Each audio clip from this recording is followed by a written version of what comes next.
Enteekateeka eno etongozebwa kulira ebyokulonda mu Idinda. Jennifer Kyobutungi onombeera atongoza emmotoka etandise okutalega ebitundu bya Idinda ne Busoga yeeva okumayekanga ng'ebunisa obubaka obukunga abantu okubona nga tebenyigira mu byokulonda okutaako n'okwidumbira akalulu ka scientific ng'eyindi ku ngeri y'okulwanyisa ekimbe kya COVID-19.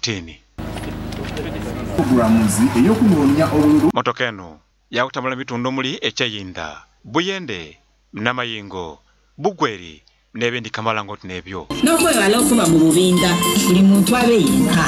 Abakazi babeerenga yogera ku nife omukyala Jennifer Kyobutungi alabwire bano beefuzi ku nsonga y'okuba enkungaanidde abantu abangi olw'ensonga dino bongera kusansana kimbe kyayisesebwa omukambwe.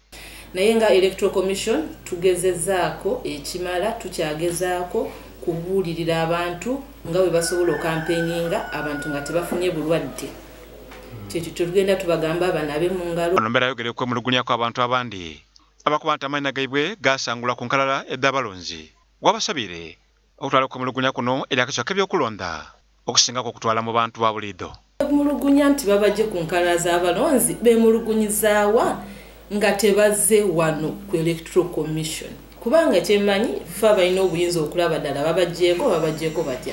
Teri muntu ayazze mu ofiisi yange n'angamba banzigyeko netucekinga netusanga nga bakoze eki nga bamuggyeko. Abantu abenda okwetogeramuko nabo basabye enteekateeka enetongozebwa olunaku olwaleero okwongera okubona nga tesansana mu bantu ba buliido n'okusingira mu byalo olw'ensonga nti okusomesebwa ku mbeera ya COVID-19 ekali wansi ino mu bantu ba buliido okutaako n'enteekateeka ebiba by'okulonda. Nti sensitization eno yandibeere yeeyongerayo far deep mu byalo eyo abantu bategeere ekyandisayini okolebwa boona babone nga message nungi singa baba bagiinikiza mu bantu omuntu yakoma okuwulira ekintu asobola okuba nga akita mu bwongo yakitwala kyakola bulungi. Musulo Robert, Baba TV, Amakonde.